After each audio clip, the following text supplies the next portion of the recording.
I love Nigeria so much. I love Nigeria because Nigeria has to do with procedure.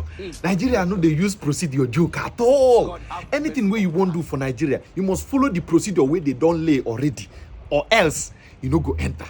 Take for instance, before you enter into higher institution for Nigeria, you must write JAMB. Yes. You go write the JAMB, pass am before they go now admit you into the higher institution of your choice. JAMB, then a procedure for high institution. Even Jehovah Witness, they will give you bag. Then a starter pack. They will give you bag where you go take go the preach, give you a wake. Then even courtism, before you go join court for Nigeria, they will carry you enter bush. Flog you, wipe you. That's a procedure. If a company employ you, you go for interview. If you go the interview, if you pass, then go employ you. Procedure. Nigeria know they joke with procedure. You must follow them. In Nigeria today now, before you join APC, you must attack Peter Obi. This Peter Obi. Peter Obi is the... I hate Peter Obi. That's how they take leave am now. As at today now, that's your starter pack. First assignment, attack Peter Obi first. Let's see how you do it. Then you can't go unleash. You know, see the way we're no take. Now, person wait there on board now. Now, one man, Deji. You wait, Deji take attack Peter Obi from nowhere. Begin to attack him from nowhere. Then procedure. You go to do. You know, see what they do. They say, I cannot vote APC, but if they keep Peter Obi, I will vote for Bola Ahmed Tinubu. Which party did? Which party Tinubu there where he talk say you cannot vote APC? That's a starter pack.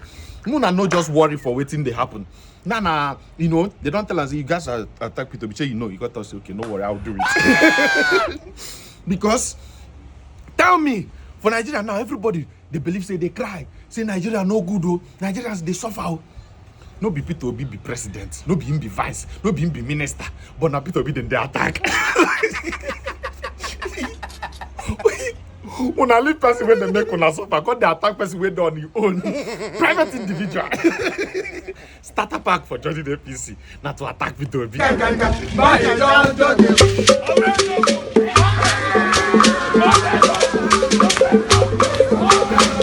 Mama mia. Look through some of the other claims in that document that was addressed to you, because a lot of people are wondering, why are you doing this?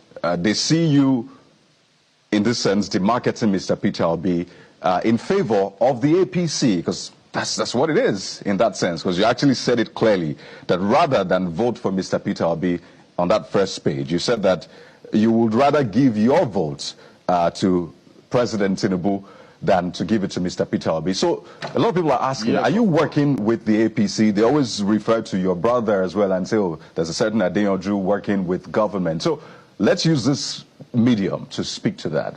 Are you defending the, or at least are you supporting the APC by demarketing Mr. Peter Obi? Why will somebody like me, God forbid that I support APC, support APC for what? But you said you'd rather give your vote to Mr. Tinubu. If the opposition presents Peter Obi, I will vote Tinubu.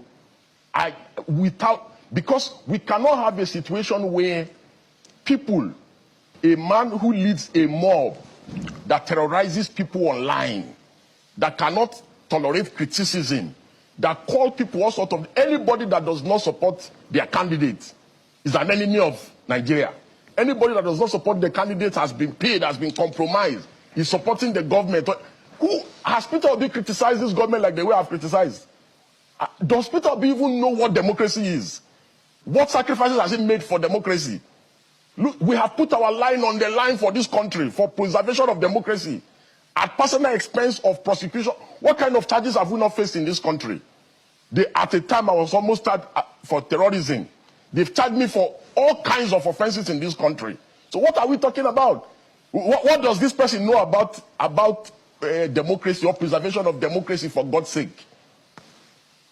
What we are saying is that we must sanitize our polity, that we cannot have a country where people who terrorize others, who do not appreciate that people have the right. Look at what they did to Joke Silva during the election. They had artists and Nollywood people supporting them. Nobody terrorized those people. But they terrorized that woman because, and other people, because she decided to support Tinubu in the last election. People have the right. I have the right. I have never voted a bad candidate, in my opinion, before. I have never voted a bad candidate before, in my opinion. In 1999, I voted Obasanjo. In 2003, I abstained. In 2011, I voted Goodluck Jonathan. In 2015, I voted Goodluck Jonathan again against the so-called lovers of democracy who wanted Buhari. I said, there is no way somebody like me can vote Buhari, a man who truncated democracy and his antecedent. And I was vindicated. I said, Buhari's mob, they will suppress freedom of speech, freedom of expression. They will drive Nigeria into autocracy and militocracy. And that was what happened. I was vindicated. In 2019, Buhari didn't even allow me to vote. He arrested me and locked me up in a prison in Kano because I couldn't vote. In 2023, I voted Omaile Sowore. So I have never voted a bad candidate before, in my opinion and in my view. And if the opposition makes the mistake of presenting Peter, I will vote Tinubu, just to prevent Peter Obi from emerging as president. Because we cannot have a nation where the leader of the mob will run our... Of the mob, in your words, political extremists who do not want Nigerians to criticize their presidential candidate have no place in our polity. Mr. Adeyanju, as I said, 5 pages long, lots of things said. But let's just start by saying this is not in court yet, so we can discuss this. What exactly is your grouse against Mr. Peter Obi and the obedience? Yes, so in the wake up to the 2023 general election, because I'm not political, I'm just expressing my thoughts about why the opposition should come together and unite against the criminal APC and roguish APC government that always rig elections. That if the opposition is divided, that there's no way they can win. I was just expressing my political thoughts and views. The idea of the Obi candidacy excited me, and I said, but that he needed the buy-in of Atiku and Kwankwaso. I even urged Kwankwaso to deputize Obi. I urged Atiku to step down for Peter Obi, and all that. So in the process of that analysis, just expressing my views, I also said the fact that Atiku has been running for president in perpetuity, that he cannot continue to run. I was just expressing my views as a Nigerian. So then Peter Obi all of a sudden started trying to reach out to me to meet me. But at that time I was out of the country. I think I was in Dubai or somewhere. So, but he was persistent in reaching out to me. And I was avoiding him. But I didn't want to see him because I didn't want it to look like, because I've expressed my views, which seems to be like almost in his favor, he now wants to see me and corner me to be one of his supporters. I don't want to support any position because I'm not partisan. Because some people had already started even resigning from activism and joining him. So I didn't want to join his bandwagon. But I was excited by the idea of Peter Obi because, of course, Southeast have not produced a president in a very long time, except after post-independence anyway. So I was excited. So subsequently, I made some further views, and this time around he was more persistent. So one of his aides, a journalist, reached out to me. So we subsequently met, and I said yes. He commended me for some of my views and all that, and said that it would be exciting to work together. I said I'm not working with anybody.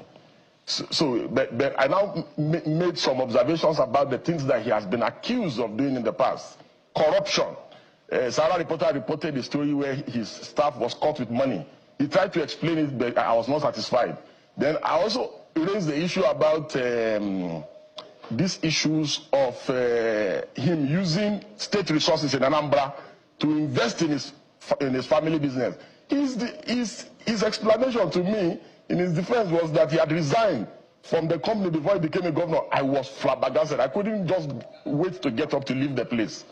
I'm like, how can a man that wants to be president of Nigeria not see the clear abuse? You understand? That he has abused his office to do such a thing. He was justifying it. He didn't see anything wrong in it. I was completely disgusted. So eventually, I didn't want to disrespect him, so I wanted to leave. And then he got into, because we're like in the living room, it's like a suite. Then he got into a room and said, oh, please, he's coming. That he wants to go inside the room and he has something for me. So he brought one envelope or something like that. And said, no, this is just a small thing. It's just for coming, blah, blah, blah. I said, I laughed. I said, that means you don't know me. I said, and you are friends with Mimiko, former Governor Mimiko and others. There are people that was close to you. You'll have asked them about me. If we do anything, it's because of conviction. It's even me that will bring out of my money and support you. You know, so he kept insisting that it's not like that. It's not what I'm thinking. I said, God forbid. I left. So, however, I never revealed what happened to anyone. So I remember vividly. He went to, was it Egypt, to inspect some power or something. At the peak of the Ekiti election, when his candidate in the Labour Party was running. So I criticized and said, you should be in Ekiti and not in Egypt. And I said, because you want to be president, you must go and campaign for your candidate and try to win his aides. Some of these young boys that are around him started insulting me that the reason why I'm criticizing him now is because that I was saying that he was okay, he was good. That the reason why I'm criticizing him now is that I brought a proposal to him and I demanded, is it 200 million or something? And that he told me that I said, me? And these are his close aides. So they started doing that. So I said, oh, because I had observed the pattern about them, that they terrorize people online, insult people, slander people. His mob, his obedient mob, were practically uncontrollable during the last election. So I said, okay, so these people do not even want dissent of any kind of criticism of their candidate of any kind. I said, okay, I said, I'm not going to even leave Tinubu alone and now face them. Because we cannot have a situation in our country or in our polity where political extremism becomes the order of the day. And Nigerians are living witnesses to the things that eventually happened to the build-up of the last election. We have never had this kind of toxic political experience. Aside the Buharis, after the Buharis, the obedient mob is the most toxic political movement that we have ever witnessed in this country. They threaten Supreme Court judges, Court of Appeal Court judges, threatening artists, threatening Professor Wole Soyinka, insulted everybody in this country because of Peter. And so, what are the things I said? Everything I said is true.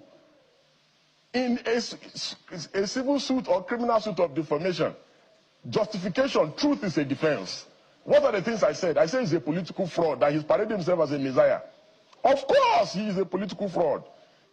Didn't he swear that he will never leave Abga? That any day he leaves Abga, let something which I won't want to say on TV. Then he left Abga. The only thing that I forgot to say, among the things that he should now add to his defamation suit, is that he's a political prostitute. Hobnobbing, and look at what he said about the people that he wanted to defeat in the last election. He said they operate a structure of criminality, but today he's with them. He has one leg in PDP, they are discussing with him, another leg in ADC, and he's still a member of Labour Party. Confused politician. So he should do his worst.